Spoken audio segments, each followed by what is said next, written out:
and welcome to another episode of the Sellers Report. Thank you guys for liking, commenting, subscribing, sharing the Sellers Report on YouTube. This is a new opportunity for us to come out and just talk about the news of the day and talk about the things that are going on around us. And I hope you enjoy. So make sure you leave any comments, drop a message, make sure you share, make sure you subscribe, make sure you like, do all those great things, and make sure you share the Sellers Report because there's a lot to talk about today. First things first, I want to talk about my brother Lloyd Austin. Some of you all may not even know who Lloyd Austin was, and that's simply because he really didn't fuck up too much. He did, they say, go AWOL, but that's not really what happened. He got sick when he was the Secretary of Defense, and instead of turning over his duties, he thought, like most older black men, that he was just going to bounce back extremely quick and no one was going to miss him. That's what he did. He got sick. He was at Walter Reed Hospital. That pales in comparison to our good friend Pete Hesketh. You see, the funny part about it was they got rid of all of these quote-unquote DEI hires because they were going to hire the best and the brightest of our national security apparatus all found themselves in the Signal chat. Now, if you want to ask yourself, why Signal?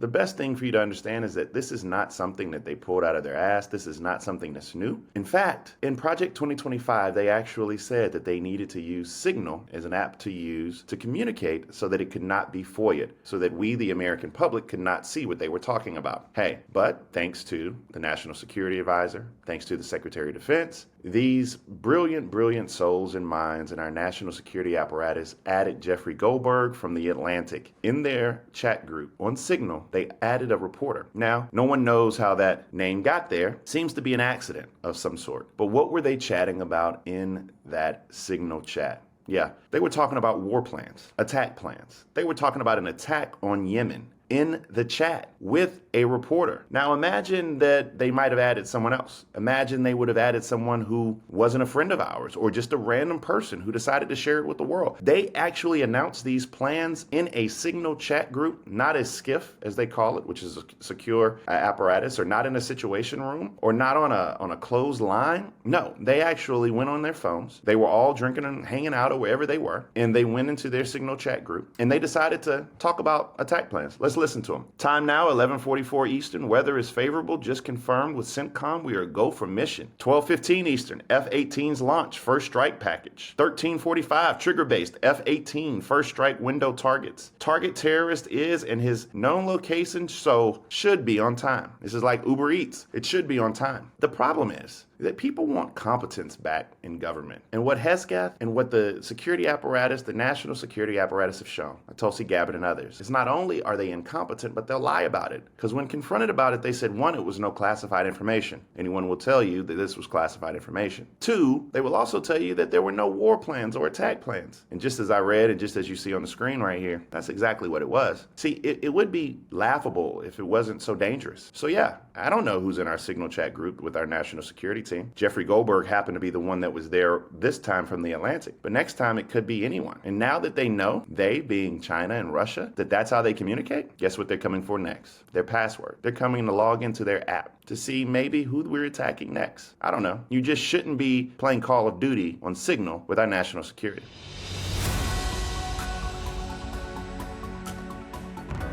You know, my girl Kamala Harris is back in California just chilling, and she can do anything she wants to do. I tell people all the time, Kamala Harris can run for president of the United States in 2028, run for governor of the state of California. She could be a law school professor, or she can just sit at home and cook for Dougie and her family. She owes us absolutely nothing, but she has been in the news lately because people are trying to figure out what she's going to do next. So first things first, I don't speak for Kamala Harris. I learned a long time ago, you don't speak for no black women. They speak for themselves. And so everything I'm about to say are my own views, and they're not hers, but here's the deal. I really, really want her to run for governor in 2028. There are a few reasons why. California is a mess. I think we all know that. California is a mess. The business, the economic climate, a lot of the policies that put forth just have not panned out. And we see a fire insurance that's failed California property owners. We see a state budget that's grown. But what do California taxpayers have to show for the money they're sending to Sacramento? Not much. There are a lot of headlines that we see that pop up. The state recently stopped the years-long trend of having people leaving the state in droves. I could go on and on about the issues that California is having. So what is your governor of California doing today besides styling his hair? By the way, he does have the best hair in politics. But He started a podcast. By the way, if I was president of the United States, the first thing I would do is issue an executive order to ban podcast mics because too many of you all have podcast mics. Anyway,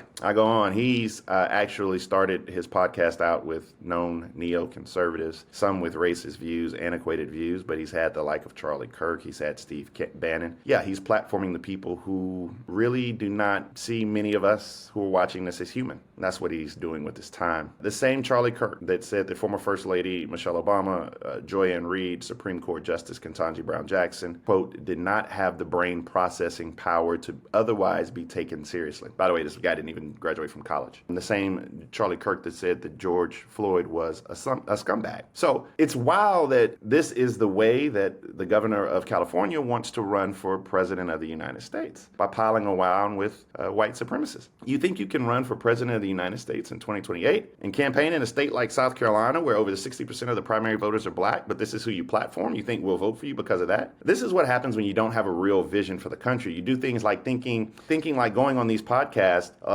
and talking to these individuals helps Democrats and it helps us rebrand, but it doesn't. I want to know what you actually believe in, because you can actually talk to conservatives, sure, Michael Singleton, Tim Scott, others, but Charlie Kirk, and while I appreciate him, talking about the obvious hot potato issue of trans athletes and trans issues generally. And I know how difficult that's become for Democrats. It's clear that his only motivation is political expediency. People see through you. That's the thing about this. Governor Newsom, people see through you. I don't know if you know that. I don't know if your advisors are telling you this, but you look relatively transparent. So yeah, the mess in California was created by a governor who decided to run for president years ago. And there's only one person who can clean up this mess, and her name is Kamala Harris. And Kamala Harris needs California, and California needs her. In fact, people have run for president and gone back to be governors of great states, especially and specifically California. And so yeah, California has a mess, and Katie Porter can't clean it up, but Kamala Harris can. And as for Governor Newsom, I'll see you in South Carolina, because you got some questions to answer.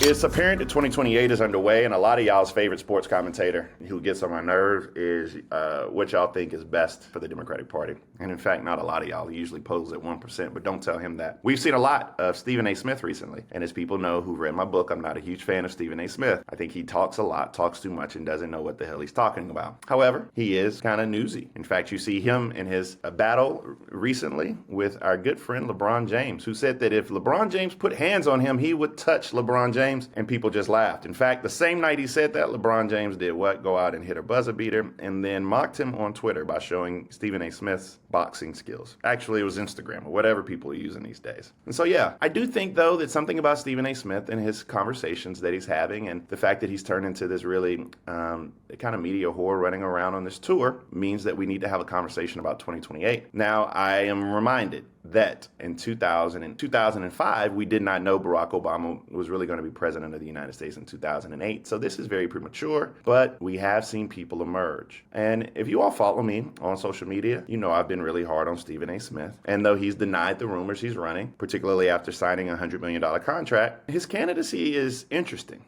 because he's someone who does understand how Americans receive information. And that's something most Democrats don't understand. He's been on Fox News. He's got his own podcast. You see all of these other things that he's doing, and he's on social media in an authentic way. I think that he doesn't. I think he's extremely shallow, and he has the political intellect of a shallow bathtub, but yet and still, he does understand this media environment. And he talks to men, which is very important and something Democrats don't do well. And we've seen, particularly in the Democratic Party, that we're hemorrhaging men. So, as a candidate who understands men and who understands this media environment, maybe he's something or someone that Democrats will have to deal with if they want to be president of the United States. I also like the idea of candidates who aren't career politicians or candidates who may come from a different background. And because Washington Democrats just ain't it, and we barely follow them, and they shouldn't be leading. And you already saw my video on Gavin Newsom. He's a non-starter for a host of reasons. But I also hope that people get out of this mind frame of people who were good on TV and assuming because they're good on TV, they'll be good executives. We should have learned our lesson from Andrew Cuomo. He should open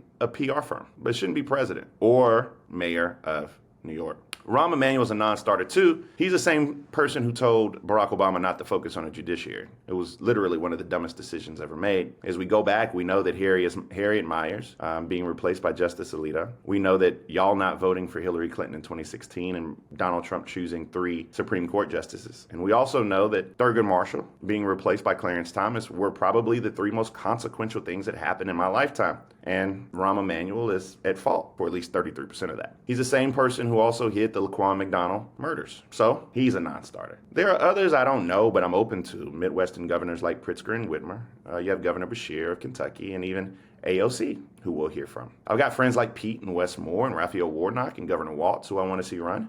And I welcome all of them to come get a haircut with me, go to church with me, come hang out in South Carolina. Let's see what this is really about. And if black voters in South Carolina aren't jazzed up for you, then they probably won't be jazzed up in Detroit or Atlanta or Charlotte or Milwaukee or Philadelphia either. So this is a good place to start. Then there are lots of other people who I don't know what to make of, but here's what I do know. I knew Democrats need to find somebody who understands how the media works and how men think. I know Democrats need to be intentional about recruiting non-career politicians. I like governors just fine, but I think we need more mayors, especially the young ones. I think Frank Scott in Little Rock or Randall Woodfin in Birmingham. I know we need a candidate that black voters want to rally around and actually go out and support, not someone that just takes us for granted. I know we need a candidate that's not old, that's comfortable with the press, not just MSNBC and not just on Sundays. I know we need a candidate like Pete who also does well and has a record of actually saying things and doing the right things, unlike Governor Newsom. DC Democrats need not apply. I think that's pretty much the message. Democrats are a mess, but a messy primary might be just what we need. Another episode of the Sellers Report in the book. Make sure you clip it. Make sure you share, subscribe. Ask your mama what she thinks. Yeah, your aunties. Ask them what they think. Don't be afraid to be critical. Leave suggestions. And I'm thinking about going to a little split screen here and bringing some people on for about 4 or 5 minutes. You tell me who you want to see. Leave comments below. Like, subscribe, share. This is another episode of the Sellers Report. Thank you so much. Please join again, and we out.